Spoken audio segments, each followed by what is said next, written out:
Conferencia un poco interpelando a la ley Sáenz Peña y reflexionando a propósito de los 100 años de la primera aplicación de la ley Sáenz Peña en una elección presidencial, un poco las características a partir de las cuales se las conoce a la ley Sáenz Peña como la que comienza con el voto secreto, obligatorio y universal.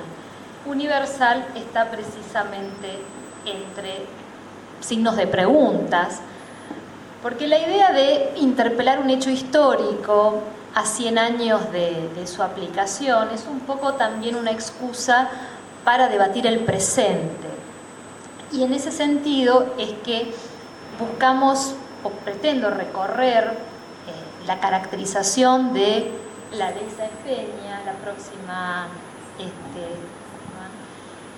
a partir de, básicamente, desde una perspectiva de género, pero básicamente discutiendo la concepción de ciudadanía que tenía esta ley. Y en ese sentido voy a hacer un recorrido por la situación de las mujeres en esa etapa, cómo se llega hasta la ley 13.010, que incorpora a las mujeres a los derechos políticos, y ponerla en contraste con la obtención del sufragio en otras partes del mundo para llegar finalmente en la última etapa a conversar acerca de los desafíos actuales de la ciudadanía política.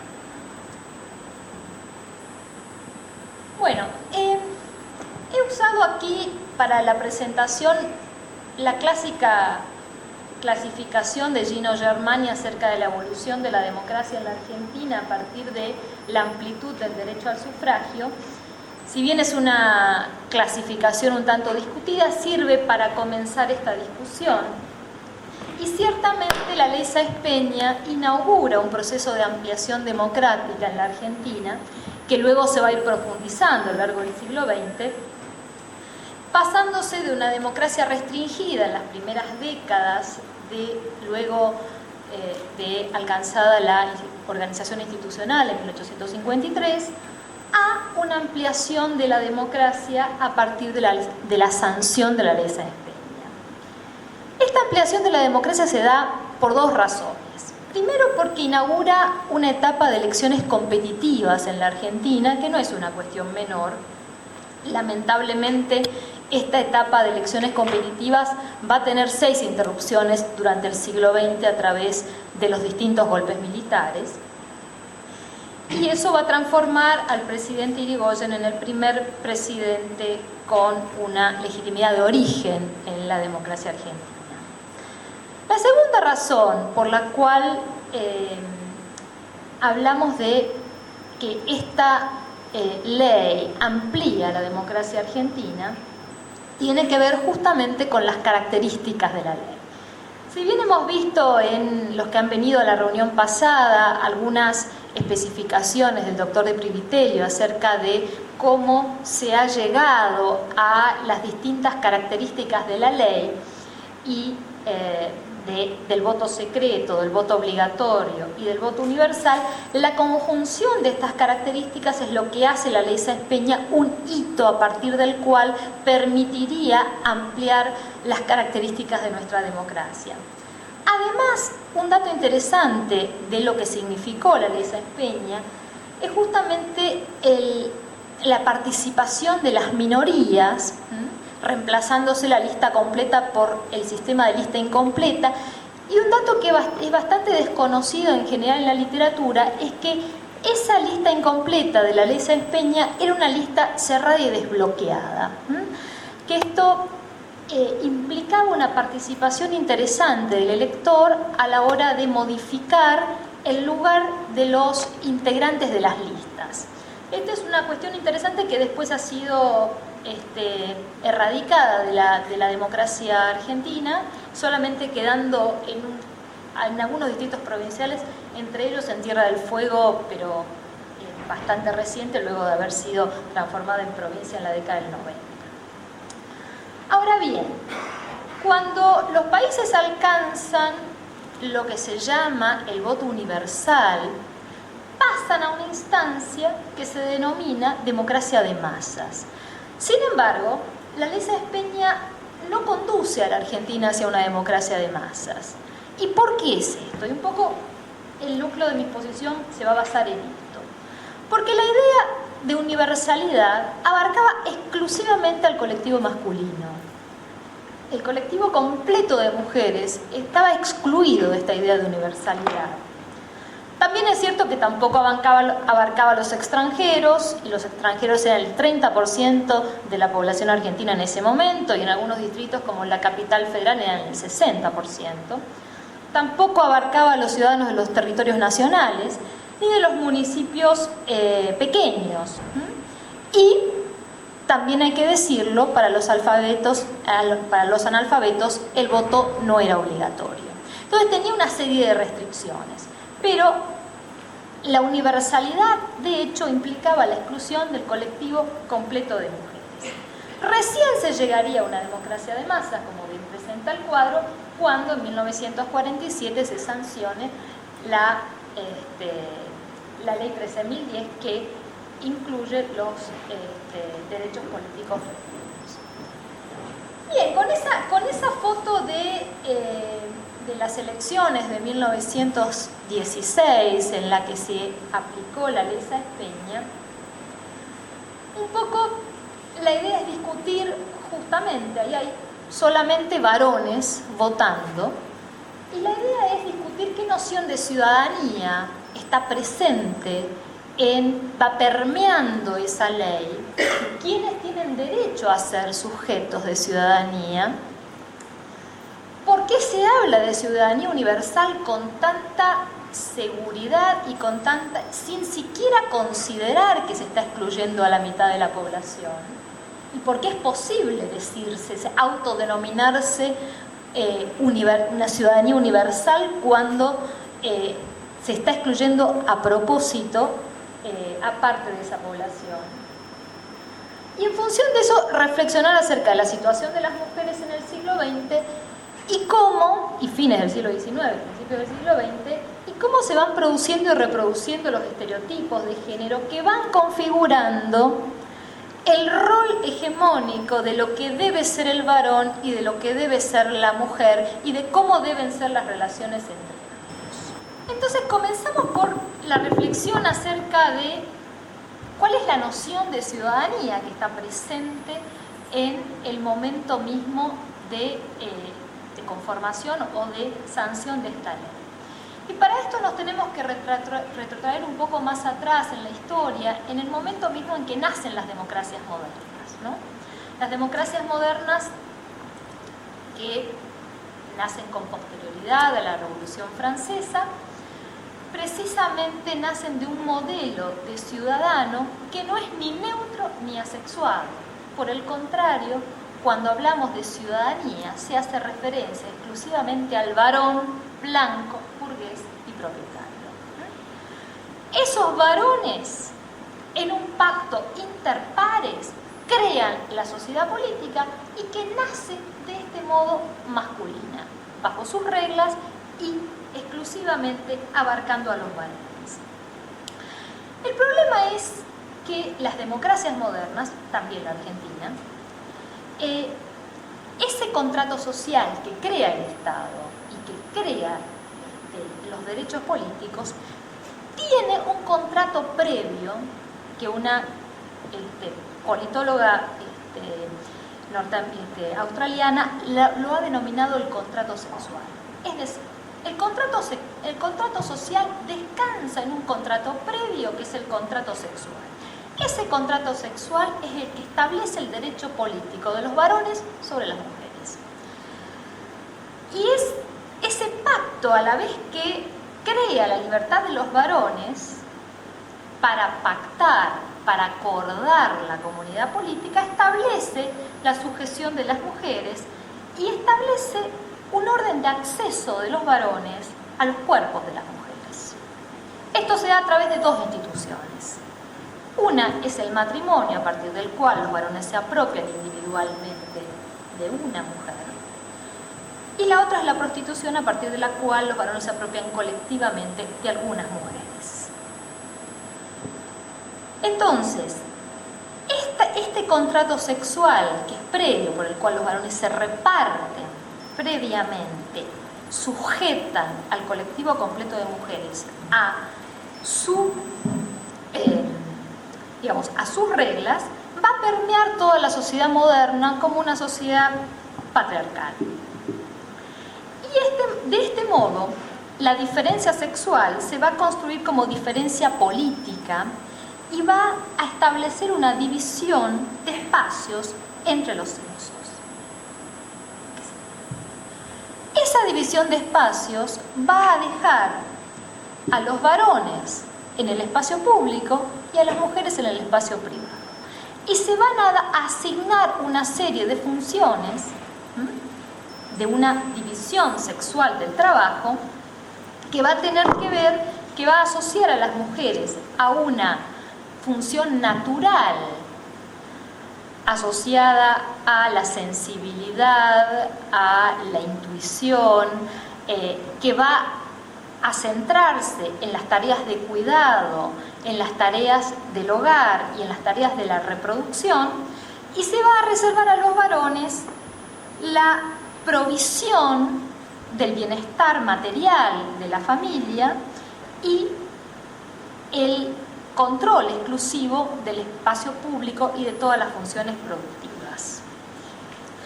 Para ser ciudadano, precisamente, debía de estar dotado de razón, y la razón, en ese sentido, estaba exclusivamente considerada en manos masculinas. Eso va a determinar que el acceso de la ciudadanía se dé de dos modos distintos entre varones y mujeres. Los varones van a acceder de dos maneras, en calidad de soldados y en calidad de trabajadores, mientras las mujeres, cuando lo hagan, lo van a hacer exclusivamente como madres. ¿Cuál va a ser la única función que esté considerada ya desde tiempos de Rousseau, cuando en el Emilio decidía, cuando escribía el capítulo dirigido a las mujeres y cómo tenía que ser educada Sofía? Decía que precisamente fundamentaba la educación de las mujeres en la situación de que la mujer era la madre del ciudadano y que esa era la única razón por la cual tenía que tener acceso a la educación. Entonces, cuando las mujeres asuman, cuando finalmente llegue el tiempo de la ciudadanía política, va a ser exclusivamente en tanto mujeres, y en tanto mujeres en su función esencial, que es la de la maternidad. Y cuando miramos precisamente la ley Sáenz Peña, nos damos cuenta que cuando se otorga la ciudadanía política a los varones, se cumple exactamente esto que dice Carol Pateman, los modos distintos en que varones y mujeres accedimos a la ciudadanía. La ciudadanía política masculina se otorga en base al padrón militar, y al anudar ese derecho al sufragio con el deber del servicio militar, las mujeres quedaban automáticamente excluidas del ejercicio de la ciudadanía. Es más, se consideraba que el tributo de sangre que podía otorgar un varón potencial a partir, digamos, de ser un potencial soldado, era la contraparte que tenía que prestar para poder ejercer sus derechos políticos. Por lo tanto, la libreta de enrolamiento va a pasar a ser una carta de ciudadanía masculinizada. Y para ilustrar un poco esto, les muestro esta foto de lo que va a ser en 1951, cuando se pone en práctica la ley 13.010, cuando la ley Sáenz Peña postula que son electores nacionales los ciudadanos nativos, la ley 13.010 habla de mujeres, no habla ni de electoras ni de ciudadanas. Las mujeres ingresamos al mundo público como mujeres y se crea el Registro Nacional de Mujeres, no de ciudadanas ni de electoras. Bueno, precisamente me interesa revisar cuál era la situación de las mujeres en ese momento de sanción de la ley Sáenz Peña, porque alguno podría pensar o uno podría decir, bueno, pero quizás no había una movilización de las mujeres, quizás era esta división de espacio público-privado tenía aceptación por parte de las mujeres y ninguna se desafiaba el orden público. Pero sin embargo las mujeres no eran ajenas a la política.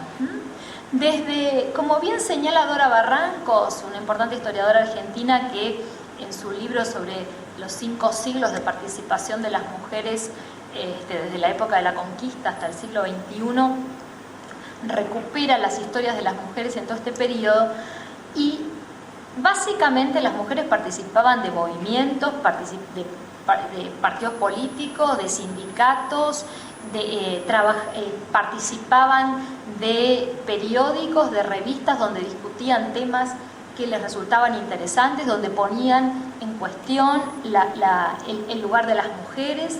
Y hay un discurso reivindicativo importante ya desde fines del siglo XIX. Hay primeros sindicatos exclusivamente de mujeres asociados a las profesiones más feminizadas, como la de lavanderas, como el sindicato de empleadas domésticas y demás, que tienen una fuerte participación desde fines del siglo XIX, e inclusive hay una primera tesis sobre feminismo en la Facultad de Filosofía de la Universidad de Buenos Aires en 1901, ahí me olvidé de poner el año, pero Elvira López produjo una tesis sobre feminismo y discusión acerca de la situación de las mujeres en 1901, es decir, había una movilización, una efervescencia de las mujeres por discutir esta situación de la ciudadanía. Bien, y esta organización en defensa de los derechos de las mujeres va a tener básicamente 2 grandes tendencias. Una más vinculada a la defensa de la condición de las obreras, una preocupación por la situación social, una especie de feminismo proletario, si bien no se llamaba feminismo todavía, pero donde va a haber 2 grandes tradiciones, la tradición anarquista y la tradición socialista, ¿sí? Y otra tradición más centrada en la adquisición de los derechos políticos, que va a estar compuesta por mujeres intelectuales como Julieta Lanteri, Cecilia Grierson y muchas más. Aquí algunos de los rostros de las primeras feministas o de las primeras mujeres que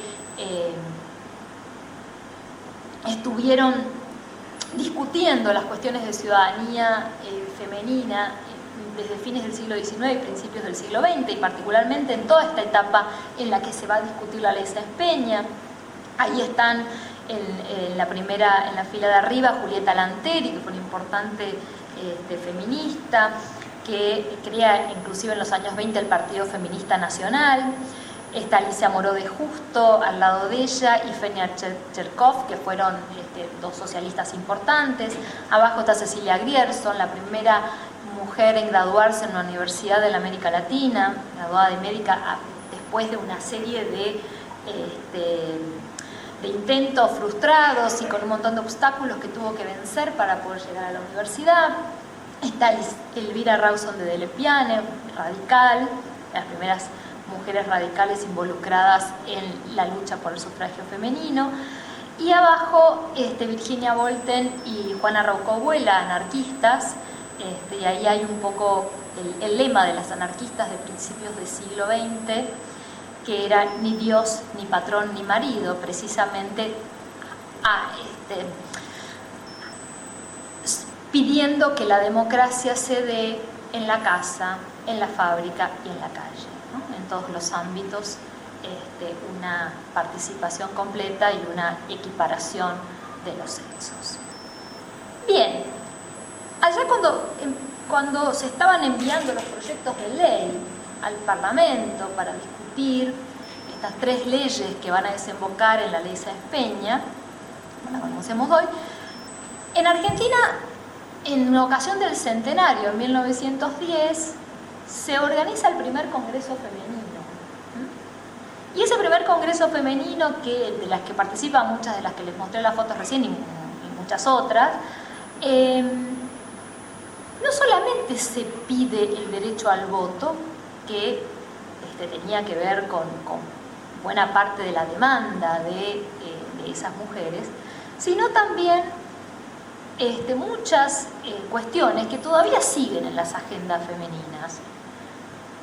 La condición económica de la mujer, hoy diríamos, bueno, el lograr igualdad de salarios por la misma tarea, la trata de blancas, como se la denominaba en ese momento, para diferenciarla de la trata de esclavos negros, la situación de las obreras casadas que necesitaban el permiso de sus maridos para poder trabajar, la situación de las cárceles de mujeres, lograr una sola moral para ambos sexos, solicitaban las mujeres en ese momento, el derecho al divorcio y elevar a las mujeres en términos educativos, científicos y culturales, es decir, facilitarles el acceso a todos los espacios de formación, ¿no?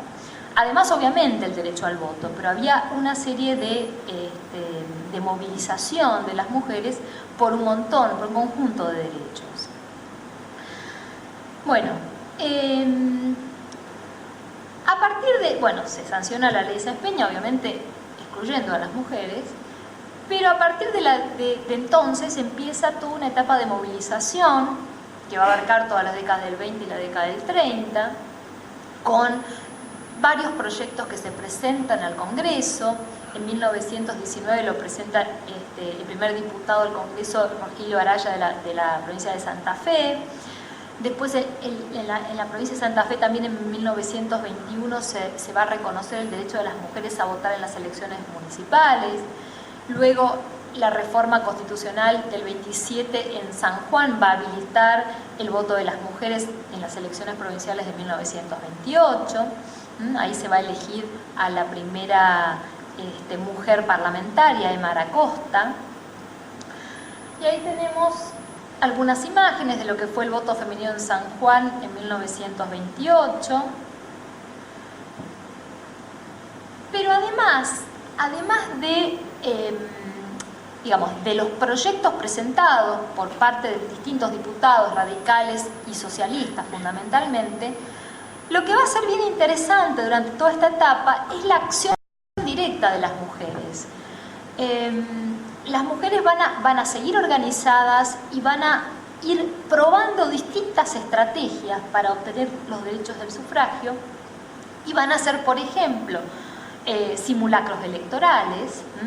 Julieta Lanteri, por ejemplo, va a solicitar, cuando crea el Partido Feminista Nacional en 1920, va a postularse como candidata, sosteniendo que lo que la ley no prohíbe en realidad lo permite, y entonces va a obligar a que la acepten como candidata. Después no le dejaban al resto de las mujeres votar, pero efectivamente hacían simulacros para llamar la atención del resto de la ciudadanía y demostrar que había una madurez cívica en las mujeres y que podían efectivamente votar. Ahí, en esa foto que sigue, está una foto de uno de los simulacros que se hacían en la década del 20. Bien, finalmente sí llegamos a la etapa de lo que se llamaría en la sociología política una democracia de masas, cuando se sanciona la ley 13.010 en 1947, y esto incluye a esa mitad de la población que estaba excluida del sistema político. Ahora, ahí hay un dato interesante, porque en Argentina la sanción tardía, pasaron 35 años desde la sanción de la ley Sáenz Peña, que otorga la ciudadanía universal a los varones, hasta el año 1947, en el que finalmente se alcanza la ciudadanía universal, y esto nos deja a la Argentina en el último contingente de países latinoamericanos en reconocer los derechos políticos a las mujeres, siendo que Argentina tenía una composición poblacional con mucha cantidad de inmigrantes, en las que habían confluido tempranamente estas ideas en el Río de la Plata desde fines del siglo XIX y sin embargo pasaron muchos años hasta que finalmente los derechos políticos se alcancen. Bueno, hay una foto de el momento de la promulgación de la ley 13.010 y de las elecciones, la que sigue en 1951, que fueron las primeras elecciones en las que votaron las mujeres. Bueno, traje nada más que a colación, como para poner en perspectiva los años en los que se fue alcanzando el sufragio universal masculino y femenino en los distintos países.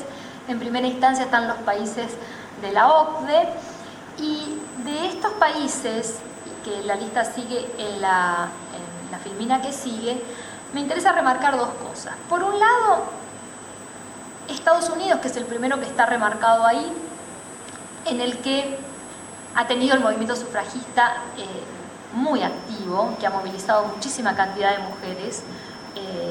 Digamos, fue el inicio del movimiento sufragista ahí en 1848, y tardan las mujeres norteamericanas 70 años en alcanzar el sufragio después de concluida la Primera Guerra Mundial en 1918, pero la totalidad de las mujeres recién en 1965, porque la ley de sufragio femenino no abarcaba a las mujeres negras. Las mujeres negras recién alcanzan ese derecho en 1965. El segundo país que me parece interesante remarcar es Francia, uno de los primeros países del mundo en otorgar los derechos políticos al conjunto de los varones en 1848, y las mujeres francesas debieron esperar casi 100 años para obtener los derechos políticos. En la cuna de la Revolución Francesa parece bastante interesante caso a remarcar. Gran Bretaña es otro de los países que ha tenido un fuerte movimiento feminista y que también ha tenido por lo menos 50 años de lucha, pero el sufragio universal se consigue de manera pareja, tanto para varones como para mujeres. Y es bien interesante que los países miembros de la Commonwealth alcanzan el sufragio universal femenino bastante antes que Gran Bretaña. Y después están remarcados dos países, Portugal y Suiza, que son los dos países en los que el sufragio femenino se alcanza recién en la década de 1970, Portugal en 1974, cuando cae el régimen de Salazar, y Suiza, que también había sido, junto con Francia, uno de los primeros países en sancionar el sufragio universal masculino, en 1848, recién alcanza el sufragio femenino en 1971. Con respecto a América Latina, tenemos, bueno, ahí está marcado el caso argentino, está marcado el caso de Ecuador, que fue el primer país del continente, de la parte latinoamericana en otorgar los derechos políticos femeninos, y el último, en la filmina que sigue, Paraguay, que es en 1967. Como vemos en la mayoría de los países latinoamericanos, el sufragio femenino se alcanza recién después de la Segunda Guerra Mundial, más o menos promediando la mitad del siglo XX. A excepción del caso entonces de Ecuador, de Uruguay y de Brasil, que han tenido el sufragio universal femenino en el año 1932. Bien, y para finalizar un poco esta charla, me gustaría plantear algunos desafíos de lo que sería la ciudadanía política femenina de aquí para adelante, cómo hacer efectiva la idea de igualdad, porque los derechos políticos tienen un doble aspecto. Por un lado, nos habilitan a elegir a los miembros del cuerpo político, y por otro lado, el derecho a ser elegidos y elegidas para el desempeño de los cargos públicos. Entonces ahí, en esa línea imaginaria, que comenzaría en el año 47 con la sanción del voto femenino de la ley 13.010, tenemos una corrección a esa parte de los derechos políticos que implican la posibilidad de ser elegidos y elegidas, y entonces la ley 24.012, que instituye el cupo femenino, genera incentivos, acciones positivas que permiten mejorar la representatividad de las mujeres. Porque, como ya lo han dicho muchísimos estudiosos, y no solamente las mujeres feministas, Robert Dahl, por ejemplo, un estudioso de la democracia, que sostiene que cuando las voces no están representadas plenamente en el espacio de toma de decisiones, los intereses de esos sectores difícilmente sean tenidos en cuenta. Y de hecho, cuando para mi tesis de doctorado estuve investigando la producción parlamentaria de varones y mujeres durante casi 20 años, las conclusiones fueron que para la prioridad de los varones, los derechos de las mujeres y los derechos de los niños siempre ocuparon el último lugar de preocupación de su agenda parlamentaria, mientras para las mujeres estaban entre los primeros 3 lugares por la cantidad de proyectos presentados en estos temas. Entonces, cuando no se está presente plenamente en los espacios de toma de decisiones, es muy probable que los intereses de ese colectivo no sean tenidos en cuenta en su totalidad en esos espacios. Entonces, un poco la idea de precisamente de la ley de cupo femenino como un aspecto correctivo de la representación de las mujeres ha cumplido un papel importante como un hito en esta evolución de la ciudadanía política femenina, pero que sin embargo no es suficiente, y que en el 2016 nos estamos planteando cómo ir hacia una democracia paritaria. Quizás está también planteado en signos de preguntas, porque sí es posible que como sociedad nos planteemos justamente modificar esa diferencia sexual que en los inicios de la ciudadanía política universal masculina nos excluye del sistema político, y cómo esa diferencia sexual debiera transformarse en un mecanismo de inclusión de las mujeres para rediscutir ese contrato social, para modificar ese contrato sexual originario de ese contrato social, y que entonces efectivamente no nos dejemos distraer por este espejismo de la igualdad que el siglo XX parece habernos traído. Porque todavía, a pesar de los logros y a pesar de los avances en todos estos años, las mujeres todavía no hemos logrado constituirnos como sujetos colectivos.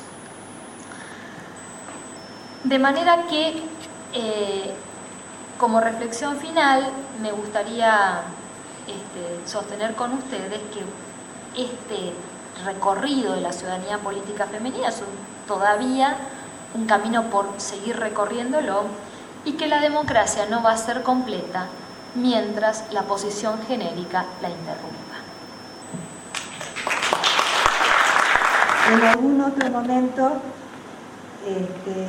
puede haber sido, no sé, el vuelo de los pájaros, por dónde venían las nubes, o más cercanamente esto del hombre Dios, el hombre que gozaba de la infalibilidad sobrenatural para decidir las cuestiones, aunque cuando las estudiamos históricamente muchas veces vemos que se equivocaban y mucho.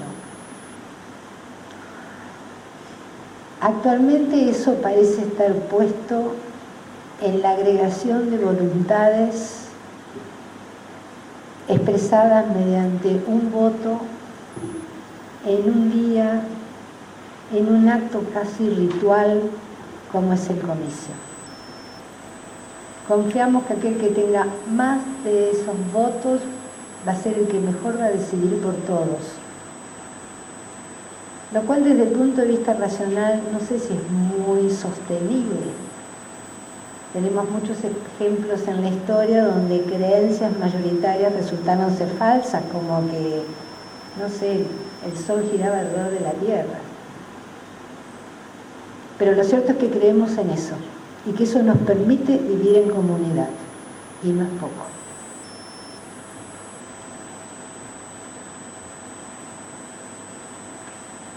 Sin embargo,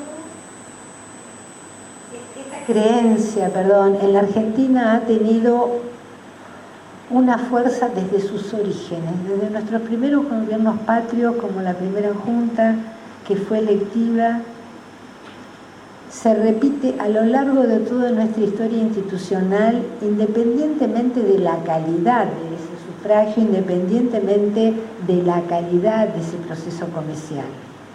Aún en épocas tan discutidas como las de Rosas o como la de los caudillos, donde primaba la fuerza, o durante el unicato de Juárez Selman, con todos sus cuestionamientos, lo cierto es que había elecciones. Más allá de toda la fuerza política o violencia que se ejerciera, era además necesario legitimarlo por una elección.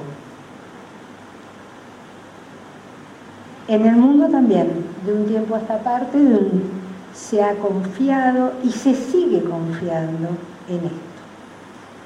Pero además, a partir del movimiento liberal, a partir de este movimiento, además de elegir, cada elección implica un juicio de valor acerca del gobierno de turno, del que se va o del que es reelecto.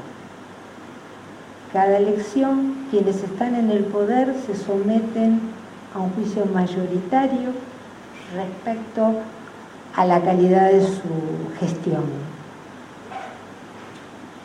También acá es una ficción, podemos equivocarnos, los hombres somos falibles, sin embargo creemos en eso y nos sostenemos en eso. En cambio, hay algo que no admitimos, y es que haya error en el conteo de los votos. No nos importa tanto que nos equivoquemos, pero no nos podemos equivocar cuando contamos los votos. No sé, hace poco en la AFA, un voto anula la elección. Si hay un voto más que los electores, algo falló. Se rompió la confianza, se rompió nuestra credibilidad. Cuanto más grande es la sociedad, cuanto mayor número de electores tenemos, más nos tenemos que esforzar, o por lo menos nos tenemos que esforzar un poco más para evitar los errores, o por lo menos para convencer que no hay errores. Cuando hay múltiples cargos en sociedades un poco más complejas, además tenemos que crear un sistema de asignación de cargos que denominamos normalmente sistema electoral. Y ahora tenemos que creer, además de en ese ritual, en el sistema electoral. Cuando este sistema electoral es sencillo, qué sé yo, el que te gana se lleva todo, se entiende fácil. Cuando el sistema es complejo, como suelen ser los sistemas de representación proporcional, cociente, Don, Hall, etcétera, hay que hacer un gran esfuerzo para mantener la confianza en el resultado. Cuando además las sociedades son plurales, complejas, con intereses cruzados, mucho más fácil, mucho más incentivos para desconfiar del resultado. Más exigimos a ese rito para poder mantener nuestra ficción. Lo que hoy nos reúne es la ley Sáenz Peña, y quisiera poderle hacer una lectura de esta ley en clave de esta confianza, de esta creencia. La forma en que se votaba hasta entonces había perdido credibilidad, y había perdido credibilidad en varios planos: en la autenticidad del voto del elector, en la exactitud de los resultados y en la multiplicidad de fuerzas políticas.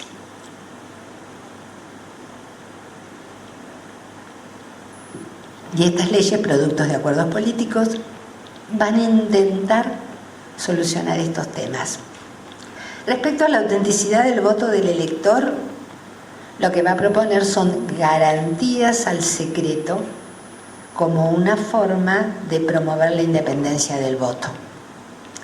Esta garantía de secreto en realidad está tomando partido por una discusión pública, entonces, una tensión que había entre el voto público y el voto privado. En nuestro país, tradicionalmente, desde la Asamblea del año 13, se valoraba el voto público. En la Asamblea del año 13 se va a decir que hay que votar en voz alta de modo digno de un pueblo virtuoso y libre. Luego, en las distintas etapas se va a ir morigerando esta publicidad del voto, pero va a seguir la confianza en la virtuosidad de que cada uno pueda decir por quién vota. Sáenz Peña lo va a aceptar, o sea, Irigoyen pide más garantías al secreto porque en realidad ya venía todo un proceso. Irigoyen le va a pedir a Sáenz Peña más garantías. Sáenz Peña lo va a aceptar, pero va a ser motivo de discusión y de intercambio entre esas notas o cartas que se mandaron entre Paz, Sáenz Peña y Irigoyen.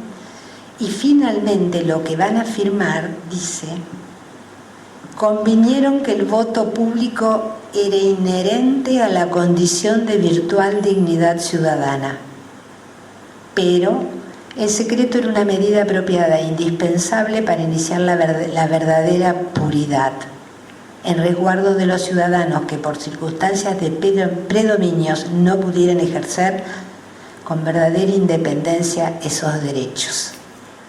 Un poco para darle la razón a cada uno, dicen: seguimos creyendo que el voto público es el virtuoso, pero por una cuestión de utilidad o conveniencia actual, como para iniciar un camino de pureza, aceptamos el secreto como un instrumento, como una utilidad. Estos cambios sencillos significaron una reforma importante.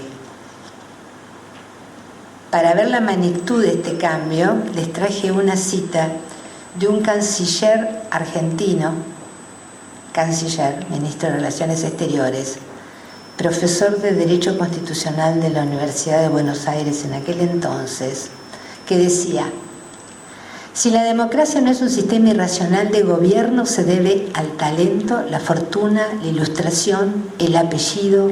Pueden irradiar en ella su poder sobre los privados de estos dones y multiplicar, sin necesidad de calificar el voto de los hombres superiores.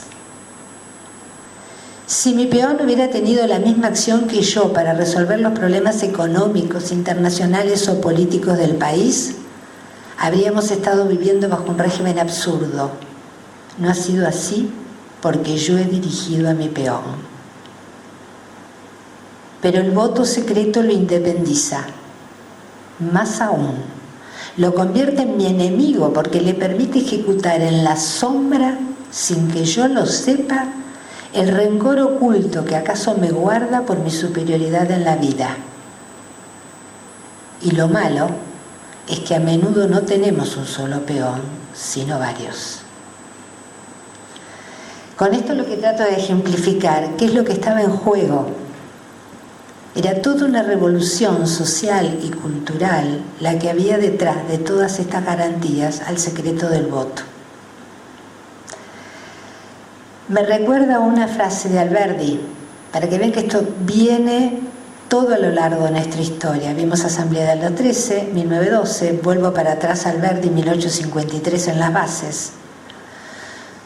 Para realizar este programa, Progreso Económico, es un punto esencialísimo llegar a la supresión de los derechos de la multitud y solo conceder el derecho a votar a la inteligencia y a la fortuna, ya que ellos son asequibles para todos mediante la educación y la industria. Entonces, pasamos con la ley Sáenz Peña de una ficción a otra. El voto público es el virtuoso y pasamos ahora el voto en secreto en la intimidad, es el voto que mejor nos garantiza la transparencia del resultado al independizarme de distintos predominios. Cambio una ficción. Otra de las medidas que se van a instrumentar a través de la ley Cespeña es una organización comicial basada en el autointerés. Esta es otra de las propuestas de Irigoyen a Cespeña, que Cespeña va a aceptar, y para ello instrumenta a los padrones confiables en la ley 8129, que obliga al enrolamiento de todos los varones, como decía María Elena, a cargo de autoridades militares.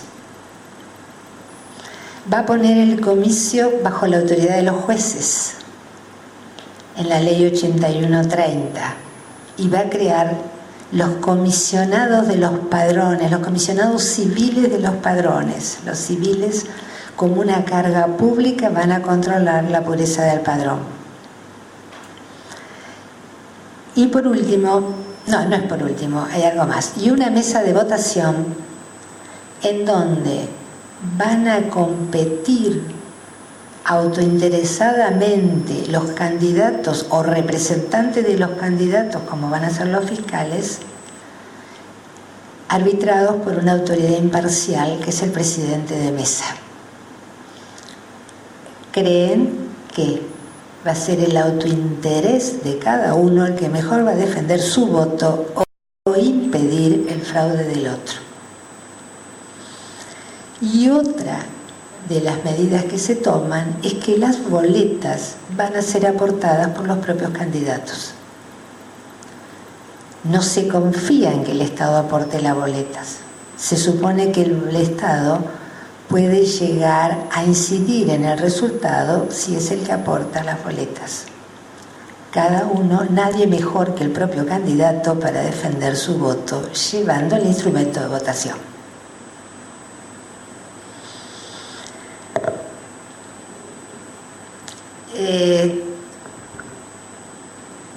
Por último, Hipólito Yrigoyen le propone a Cespeña optar por un sistema de representación proporcional. Y Cespeña no lo va a aceptar. Esto es lo que no le acepta. Va a decir que estaba seguro que en el Congreso no había suficiente para votarlo. Y creía que el pensamiento constitutivo de la nación es que hubiera dos grandes fuerzas nacionales y nada más. Dos grandes fuerzas nacionales y nada más. Y acuerdan la lista incompleta 2 por 1. Hoy, y ahora ya volvemos con todo este bagaje histórico al día de hoy, podemos detectar que se pierde la confianza en algunos de estos aspectos de nuestro sistema de votación. Respecto al secreto, tengo la impresión que se ha consolidado como valor, ya no lo discutimos. La universalidad, como ha dicho María Elena, es una construcción y sigue siendo una construcción. Las mujeres mayores de 18 años en la ley evita, pero ahora tenemos además los argentinos residentes en el exterior, el voto de los extranjeros en el ámbito local, detenidos sin condena que votan, el voto de los condenados en la Ciudad Autónoma de Buenos Aires y probablemente muy prontito en el ámbito nacional, por lo menos hay algunos planteos jurisprudenciales en este sentido. O sea, vamos ampliando ese universo, esa clase de votantes. Sobre las dos fuerzas políticas, todavía seguimos discutiendo y no le encontramos la vuelta. Se ha hecho de todo en estos años y siempre tenemos muchos partidos, siempre tenemos muchas fuerzas políticas y siempre tenemos un sistema político sumamente fraccionado. Lo que también entraría en desconfianza ahora, me parece. O sea, respecto a los partidos coincidimos, pero no encontramos la vuelta. En lo que no coincidimos respecto a aquella época, y me parece que ha estado en crisis, es el sistema del autointerés, la organización comicial basada en el autointerés. Si antes los candidatos, porque no sé si hablar de partidos en 1853, en general con la lista desbloqueada el interés era más de los candidatos, pero podrían ser los partidos políticos,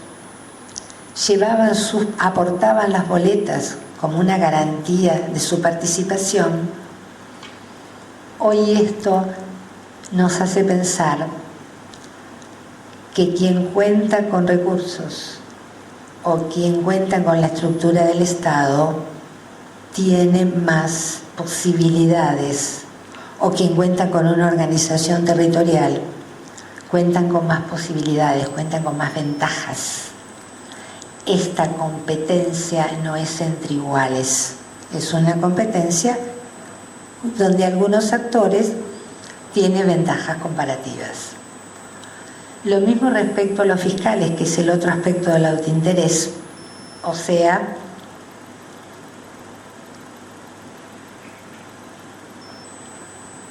quien tiene a todos los empleados del Estado, o quien tiene territorio, o quien tiene plata, mucho más fácil que tenga, mucho más probable que tenga fiscales y pueda tener una ventaja al momento de la elección.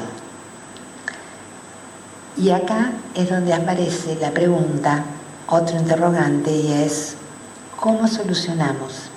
¿Cómo buscar la igualdad de los participantes ante estos planteos?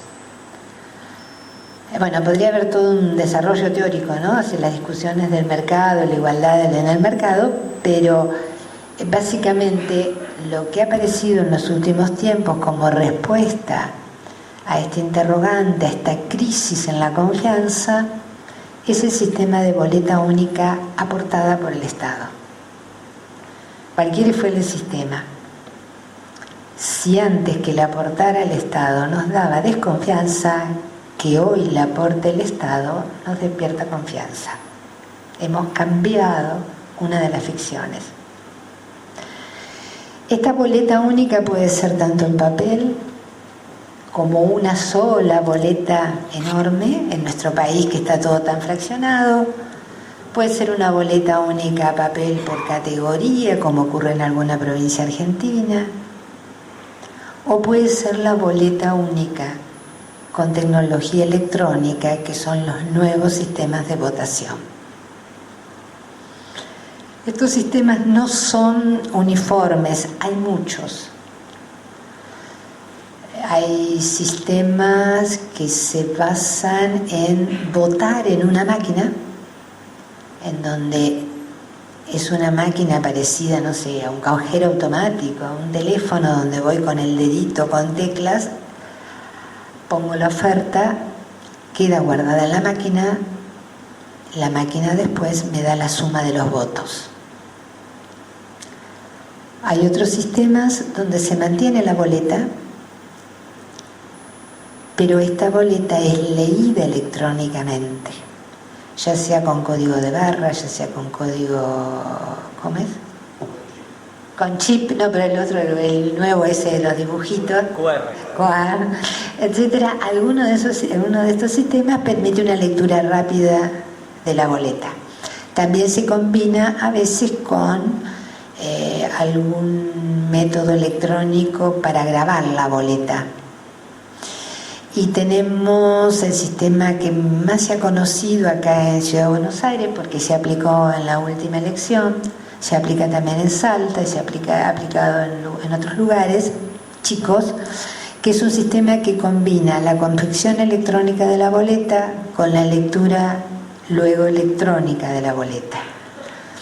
Una máquina a la que llaman impresora, donde el elector marca sus opciones o su opción y queda grabada en papel y en un chip, o puede ser un código de barra o puede ser estos códigos nuevos, y luego un sistema de lectura que lee electrónicamente la boleta confeccionada electrónicamente.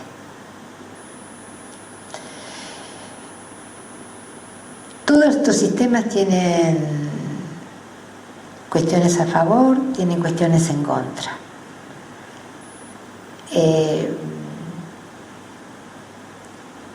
En la boleta única papel tenemos la ventaja de que es más accesible a veces para el ciudadano. Es hacer marquitas como en un formulario. Generalmente las cosas que nos son más cercanas nos despierta más confiabilidad. Aquello que dominamos nos despierta más seguridades.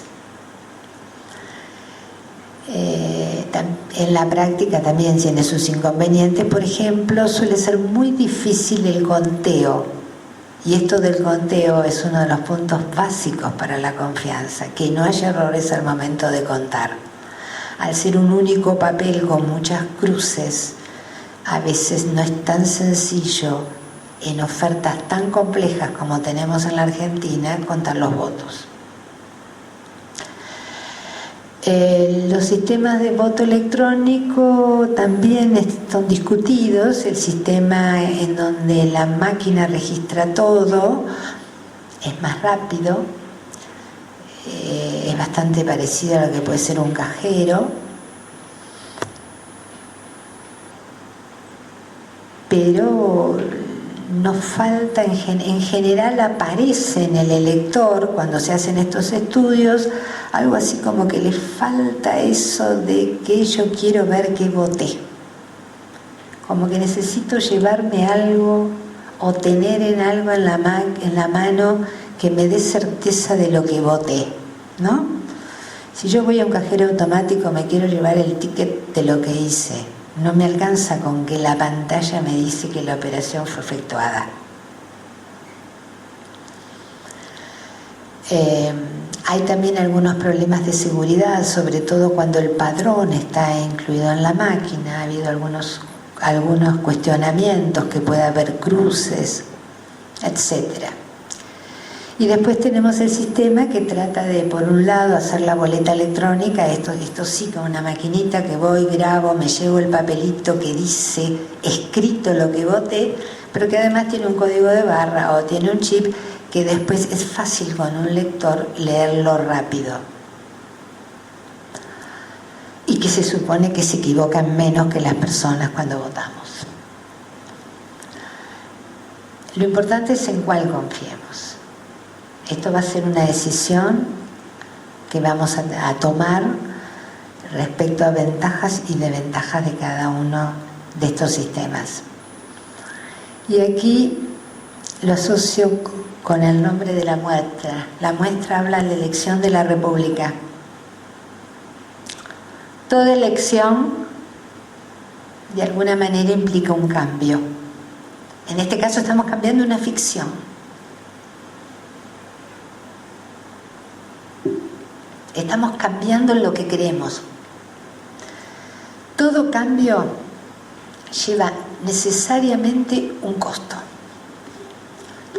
No solo económico, no estoy hablando de cuánto cuestan las máquinas para el voto electrónico, ni cuánto cuesta la boleta papel que conocemos todos y podemos leer. Puede ser que sea igual, más caro o no.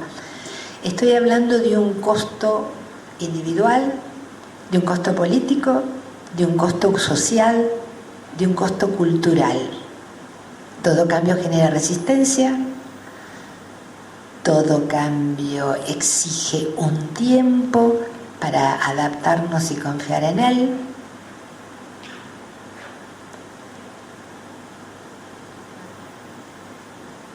Y en general, conviene, diría, o por lo menos pareciera que para poder vivir en comunidad, para poder vivir en sociedad, necesitamos tener algunas de estas acuerdos o certezas, por arbitrario que sean, que nos permitan comunicar, que nos permitan hacer convenciones, que nos permitan decidir. que se ponen en crisis en el momento del cambio. O sea, si intentara hacerlo gráfico, yo le diría, ¿qué pasa si hoy nos planteamos cambiar el idioma en que vivimos, en que hablamos? Sería pasible, si todos estamos de acuerdo, empezamos a hablar en otro idioma, pero claramente nos va a llevar un largo costo individual y social hasta que eso se haga un hábito, hasta que esté encarnado, hasta que pase a ser cotidiano.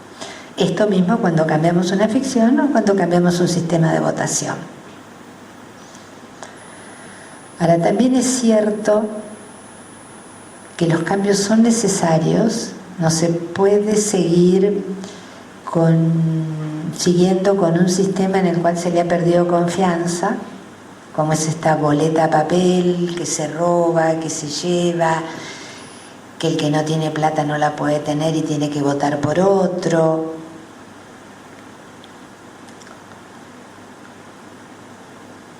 En la naturaleza lo que no cambia muere. Y esta es una tensión permanente en nuestra vida. La tensión entre la necesidad de cambio y el costo del cambio. Para esto no hay solución. En todo caso, Aristóteles nos decía que debíamos actuar con prudencia. Y cuando digo prudencia, no estoy diciendo tímidamente o timoratamente. Cuando digo prudencia es que tenemos que ponderar cuidadosamente, razonablemente, conscientemente costos y beneficios de una reforma, y que en este caso el beneficio va a tener que ser electoral. Y un beneficio electoral lo hay cuando el sistema genera confianza. Es todo.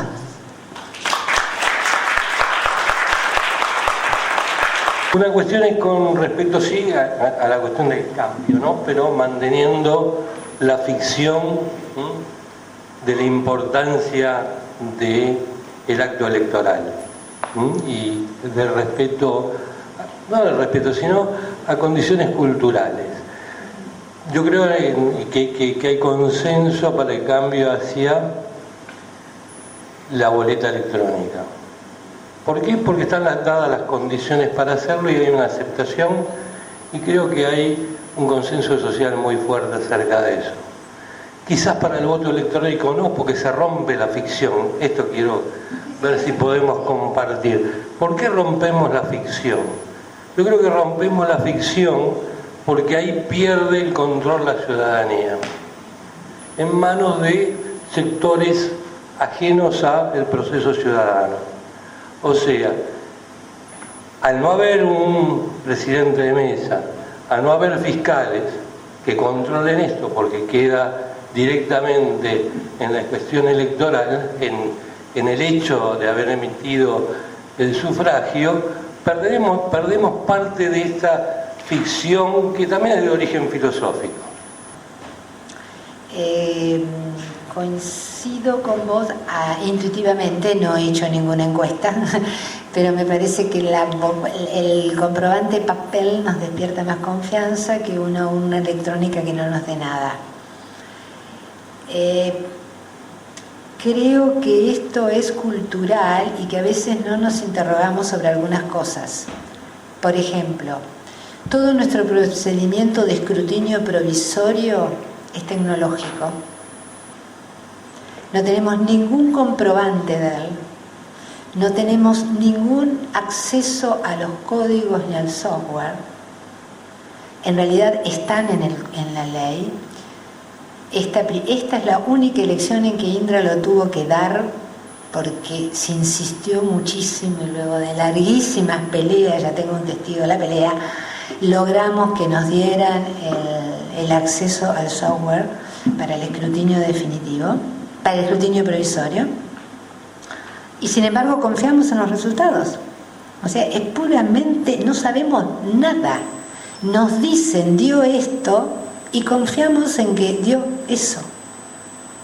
Y aún yo recuerdo la primera vez que fui como apoderada al bendito correo donde estábamos los fiscales informáticos para controlar, y lo único que teníamos eran las mismas pantallas que salían en televisión. Entonces yo coincido, a mí la boleta de papel también me da, digamos, el tener comprobante de papel a mí me despierta confianza, pero también entiendo que es, no sé, es una cuestión personal, es una cuestión intuitiva, es una cuestión social, pero hemos transitado muchos años en sistemas tecnológicos sin tener ningún control. A tal punto que la ley prevé que la empresa que hace el escrutinio provisorio y la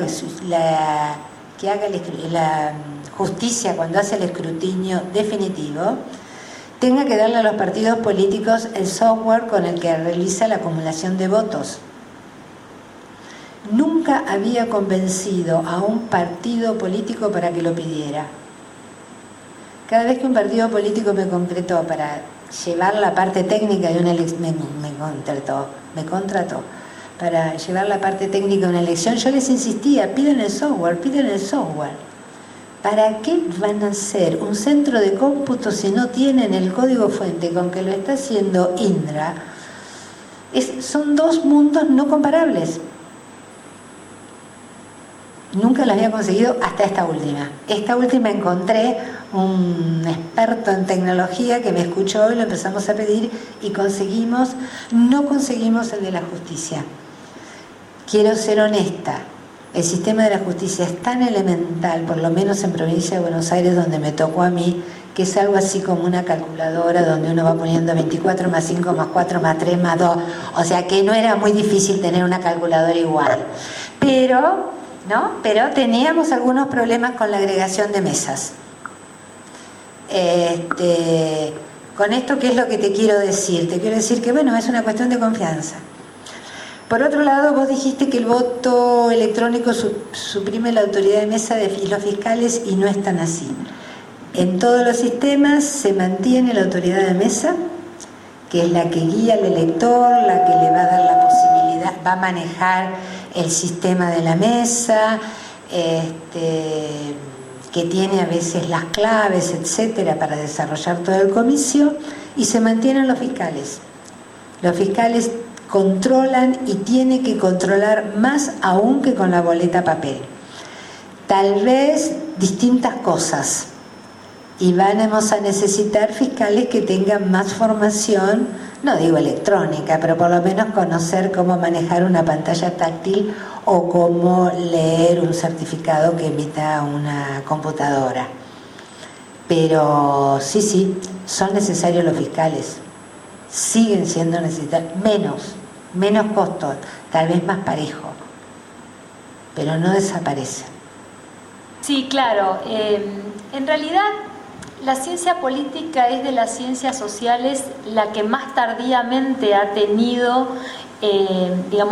la incorporación de los estudios de género. Nos llevan la delantera otras disciplinas como la historia, la antropología, el derecho, que han comenzado antes a problematizar su objeto de estudio.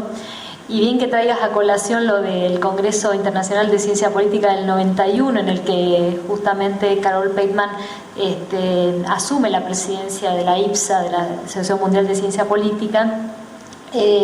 Ciertamente ella ha sido, desde mi perspectiva al menos, la teórica política más importante que ha dado nuestra disciplina, pero por suerte, ha habido una diversificación y una discusión teórica importante en la ciencia política en los últimos 20 años. De hecho, yo vengo trabajando en las líneas de investigación que tiene la ciencia política en su intersección con los estudios de género, y ha habido un sustancial incremento de ponencias en los congresos argentinos de ciencia política en estos temas.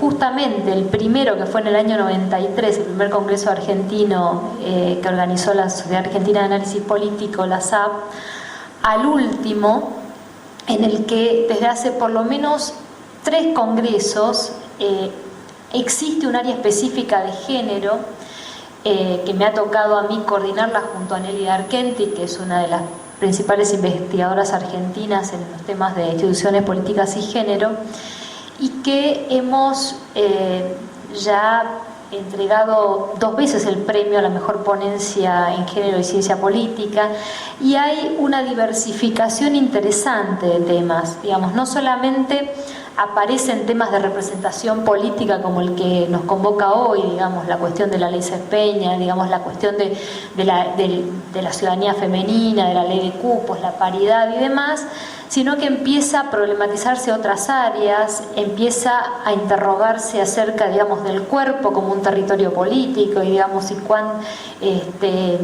hay toda una línea de discusiones sobre sexualidades, género y teoría política. Hay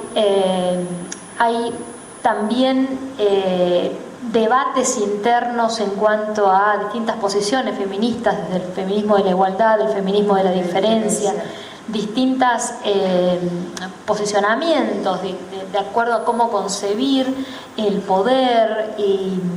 Así que sí, ciertamente los últimos 20 años han sido de un debate fructífero e interesante, y en el que desde los estudios de género se han problematizado el propio objeto de estudio de la ciencia política. De hecho, el lema del feminismo de los años 70, que sostiene que lo personal es político, ha un poco generado un gran cambio sustantivo en la teoría política, que siempre tenía desplazado el ámbito de circulación del poder al ámbito público. Entonces, esto interpela ciertamente a nuestra disciplina de distintos lugares. Pero la pregunta que tengo un poco para ambas es, ¿cuál es, más allá de la pérdida de poder en cada uno de los escenarios, es decir, la mujer como, entre comillas, amenaza electoral, y en este caso la tecnología como amenaza electoral, ¿cuál es, más allá de la pérdida, vuelvo a repetir, de poder o del statu quo o del cambio que va a producir esto, y del miedo al cambio que siempre llevamos innatos en nosotros, ¿qué cuestiones concretas en el caso de la tecnología puede haber que puedan llegar a ser afectadas en este cambio, ¿no? O sea, hablamos de máquinas, podemos hablar de hackers y demás. Y para el caso de la doctora Martín, es decir, ¿qué ejemplos tenemos o qué casos tenemos en donde no hablamos ni de patriarcado ni matriarcado en términos electorales, y qué casos, qué sociedades están, no solo electoralmente, sino políticamente, una ciudadanía más completa, acercándose a lo que sería un ideal de una sociedad que no sé cómo se llama? En esta desconfianza mujer, de confianza en tecnología, en verse ambas como amenazas, yo noto como una cosa en común, que sería lo desconocido. En un mundo construido desde un pensamiento racional, donde además la razón parece estar depositada en lo masculino, generalmente se habla del hombre como la razón, la mujer como el sentimiento, ¿no? O como el afecto, lo íntimo, lo cerrado, y en cambio el hombre es lo racional, lo externo, lo pensante. Entonces toda la construcción de un mundo racional es un mundo masculino, y en ese espacio la mujer es lo desconocido, lo raro, lo distinto. Y me parece que la tecnología también hoy, pese a que ya tenemos años, sigue siendo lo nuevo, lo distinto, lo que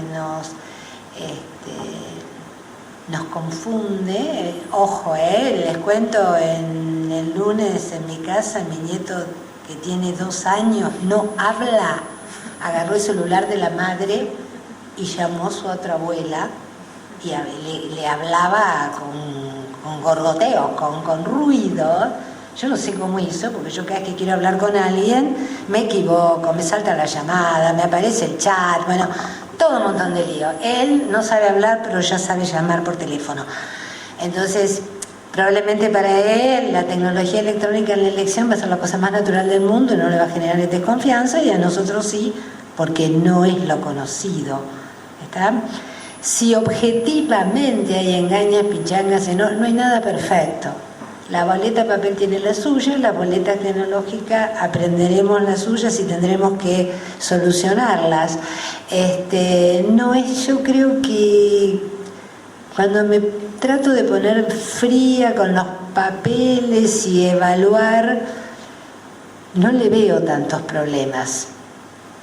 Lo importante es tener el dominio sobre fundamentalmente el software y en parte el hardware, porque a veces a través del hardware también se pueden utilizar, por ejemplo, la otra vez hablaba con alguien, aconsejaban que se sellaran los puertos, porque si hay puertos alguien puede meter algo, ¿no? Ese tipo de cosas, pero sabiéndolo usar es perfectamente confiable. O sea, yo pienso que la primera vez que fuimos a un supermercado y nos hicieron la cuenta con el código de barras y el coche automático, controlábamos la cuenta. Hoy no se nos ocurre que se pueda equivocar, ¿no? Nos va a pasar esto. Y ese es el costo al que yo me refería y en el cual tenemos que evaluarlo al momento de tomar decisiones como para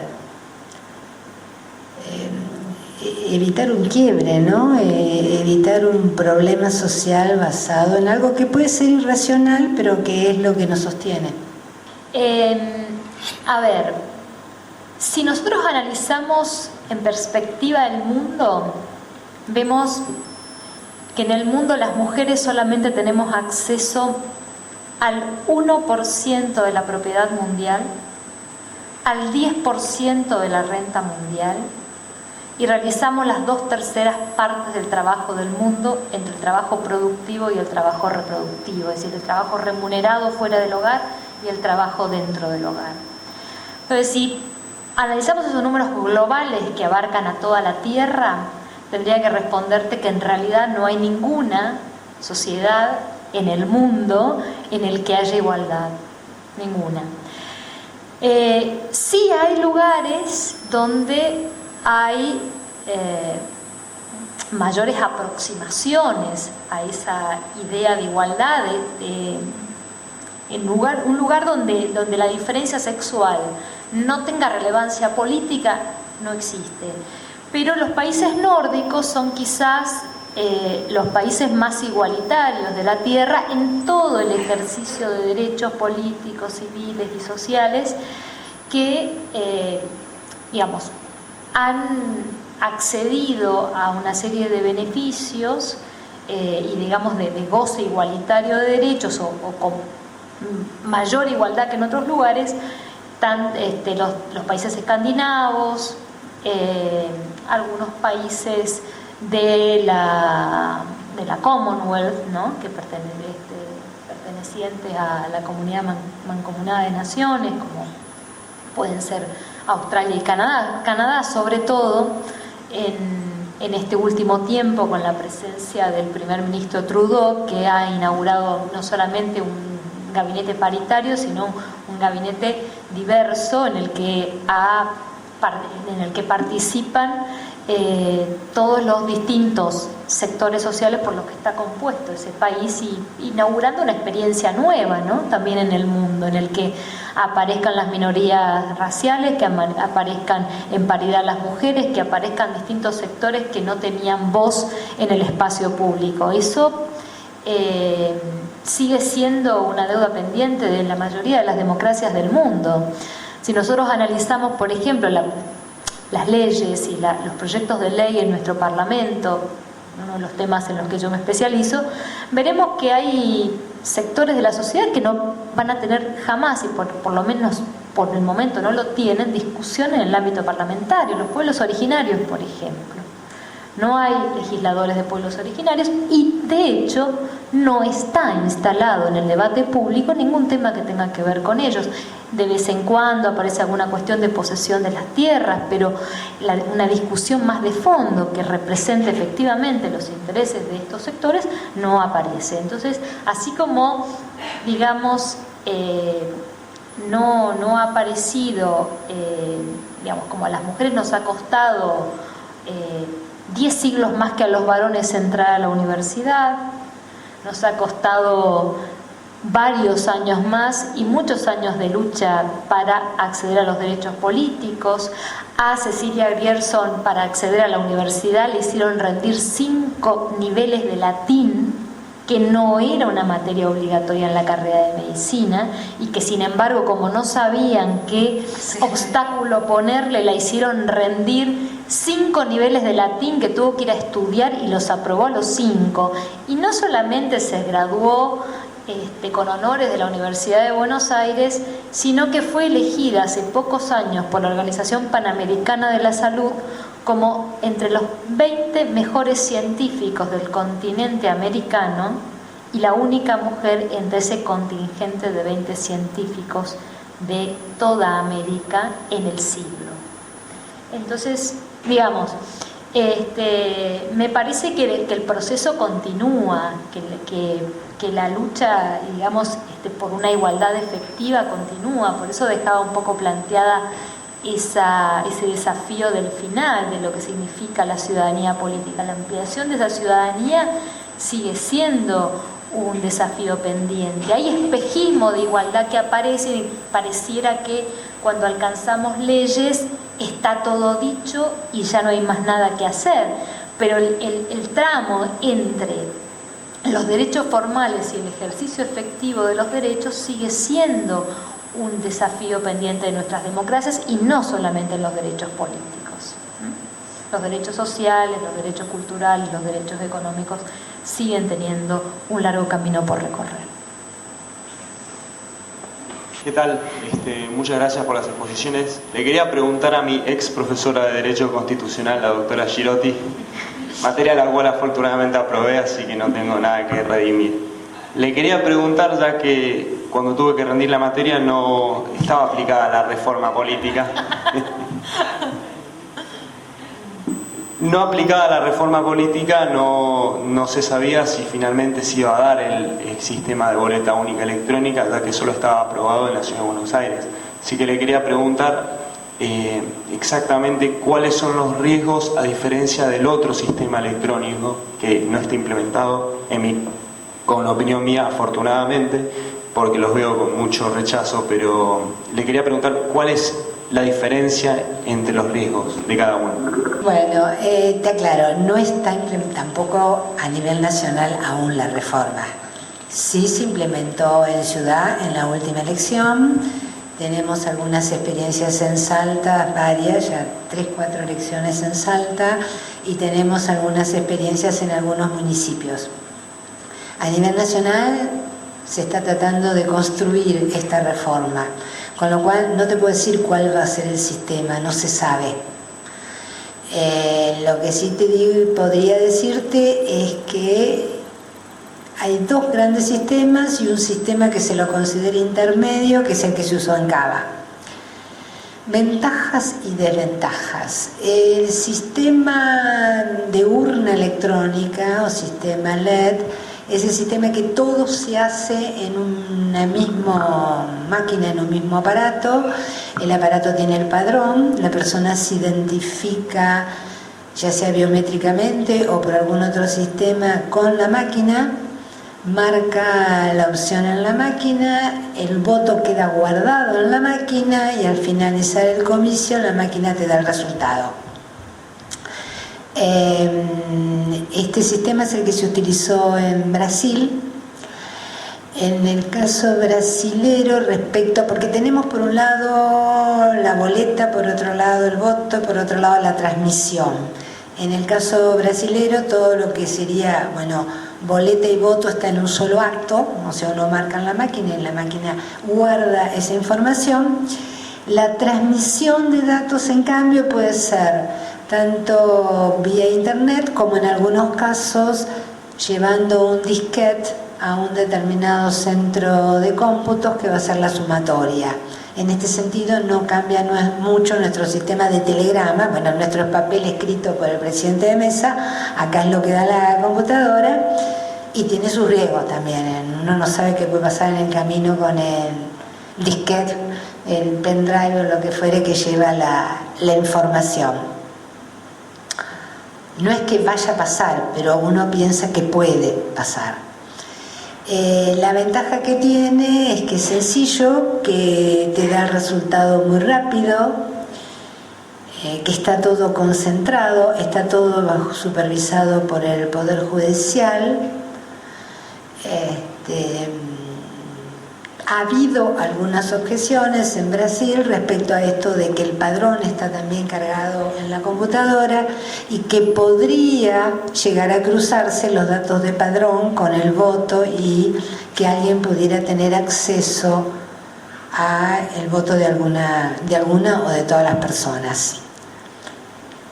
Esto es evitable, por supuesto, si hay buen control sobre el software del sistema. Hay otro sistema que es la lectura óptica o la lectura tecnológica de la boleta. Son boletas generalmente en un papel especial o que pasan por alguna máquina especial que lo que hace es, cuando uno elige el voto, grabar un código de barras o un chip o algún otro código y que se depositan en una urna. Y esa boleta luego, al depositarla en una urna, puede que quede guardado automáticamente el voto en la computadora y luego se accede al resultado.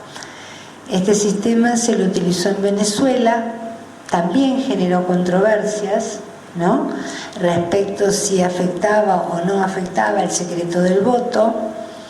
En general, el elector puede ver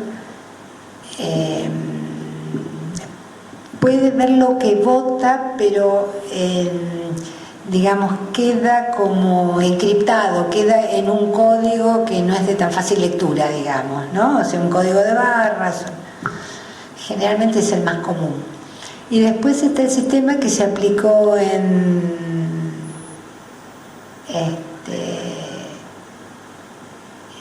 Cava. Tenemos el sistema que tenemos abajo también, ¿no?, el de Vote, que es una computadora con un software donde uno va marcando la boleta, graba la boleta en un papel oficializado, o sea, no en un papel común, pero un papel que tiene un sello de agua o algún tipo de sello, y luego ese voto va a una urna. Y en el caso de Cava es un único artefacto, máquina, computadora, no sé qué, cumple dos funciones distintas. Por un lado, primero el presidente de mesa con una clave habilita lo que sería la impresora, según llaman ellos, y es que el presidente de mesa le da una boleta, un tipo cartulina, con un troquel de garantía, uno lo pone en una ranura, marca la oferta y luego la máquina, una vez que le da el ok, que uno comprobó además que lo que eligió está correcto, graba, lo imprime como si fuera la boleta, no imprime qué sé yo, el sellito, el logo, la foto del candidato ni nada, todo eso, pero sí imprime todo el contenido de una boleta, agrupación, cargo, nombre, fecha, etcétera. Y además de imprimirlo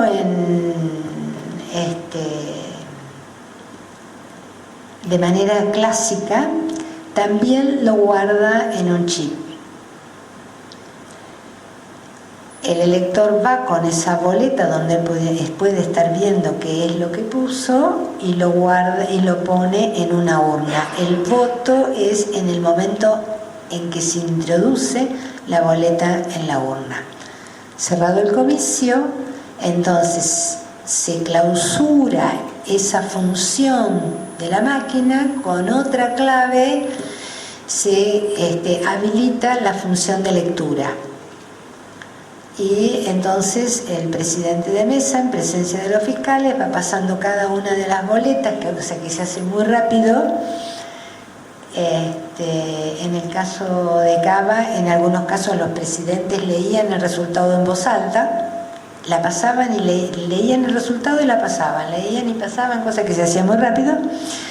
Y está bien que eran menos candidatos, menos fuerzas en una elección nacional con 7 o 10 categorías como hemos tenido, eso es bastante más complejo, pero se puede hacer. Y después de pasar todas las boletas, la máquina imprime un comprobante, un certificado de resultado, que es como el ticket del supermercado. Te hizo toda la cuenta y te dice cuántos votos sacó cada uno. En algunos casos no se hace exactamente en la misma máquina, sino que en algunos casos hay una de estas lectoras por establecimiento o 2 lectoras por el establecimiento. Las demás máquinas pueden no tenerla, la función, depende del caso.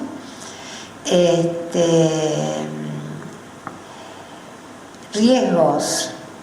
Y yo, si me pongo a sospechar, te podría decir, y bueno, ¿cómo yo sé que el chip o el código de barras dice lo mismo que tiene impreso en letras? Las legislaciones suelen exigir, no pasó en Cava, pero sí en Salta y en otros lugares, que se suele exigir que haya mesas testigos. El día de la elección, ya abiertos los comicios, fuera cual fuera el sistema, ¿no? Ya abiertos los comicios, alguna autoridad, según el sistema de cada país, sortea en qué mesa se van a contabilizar manualmente todos los votos en un porcentaje. Y si hay error en alguna de esas mesas, se abren o se cuentan manualmente todos los votos, depende del caso, del circuito, del distrito, de la sección, del país, según cuál fuera el error. Las ventajas: se evita el robo de boletas, toda la oferta electoral está a disposición del votante, todas las fuerzas compiten en igualdad de condiciones, generalmente se exige que la oferta aparezca de manera equitativa y a veces aleatoria en la pantalla. Rapidez. Y si el sistema tiene un comprobante de papel y se permite el conteo manual, contás 2 veces. Contás con la computadora y contás manualmente. Riesgos: y que alguien sepa mucha tecnología y te pueda manipular algo, cosa que no es fácil si está controlado, pero podría pasar. Que en algunos sistemas la transmisión de datos sigue siendo un problema, porque si no hay internet seguimos con el traslado manual de los resultados, sea en papel, sea en CD, sea en una cinta, sea en un pendrive, sea en lo que fuere.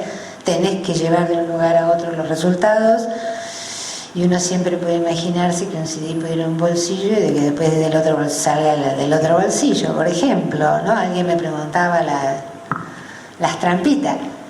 No se ha sabido que haya ocurrido, pero son cosas que no se le puede ocurrir pensar y que tiene que controlar, con lo cual ese CD tiene que tener una serie de protecciones, sellado, lacrado del sobre, etcétera, como para evitar este tipo de cosas.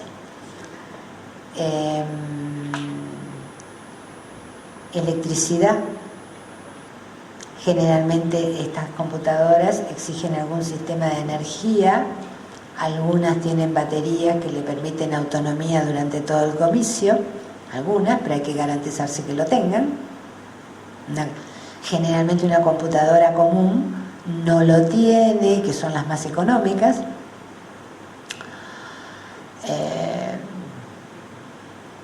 No sé si con esto más o menos te contesté. Yo creo, así que hoy día lo que más ha hecho crisis a partir de las últimas elecciones, 2009, 2011, 2013, 2015, es la oferta electoral en la mesa.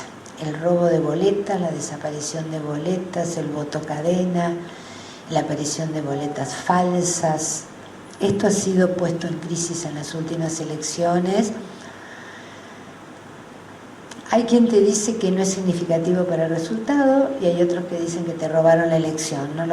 La verdad es que no hay constancia, no podés saberlo, ¿no? Pero sí ha sido el reclamo más fuerte que se ha tenido y me parece que es por donde viene esta confianza de la ciudadanía en algún tipo de sistema en donde el Estado te dé toda la oferta en igualdad de condiciones. Por haber sido parte de esta tercera conferencia de este ciclo que hemos denominado la elección de la República, gracias al Archivo General de la Nación, que a veces nos olvidamos de nombrarlo, pero que nos ha prestado la casa, el lugar. Por acá estaba recién el director Emilio Perina, gracias. Y bueno, Fernando, el director del INCAP, que ha sido el organizador de esta charla, si querés cerrar. No, también agradezco muchísimo a María Elena Martín, a María Cristina Girotti, la verdad que excelentes las exposiciones. Ya están todos invitados a participar el próximo martes. Muchas gracias por venir, muchas gracias por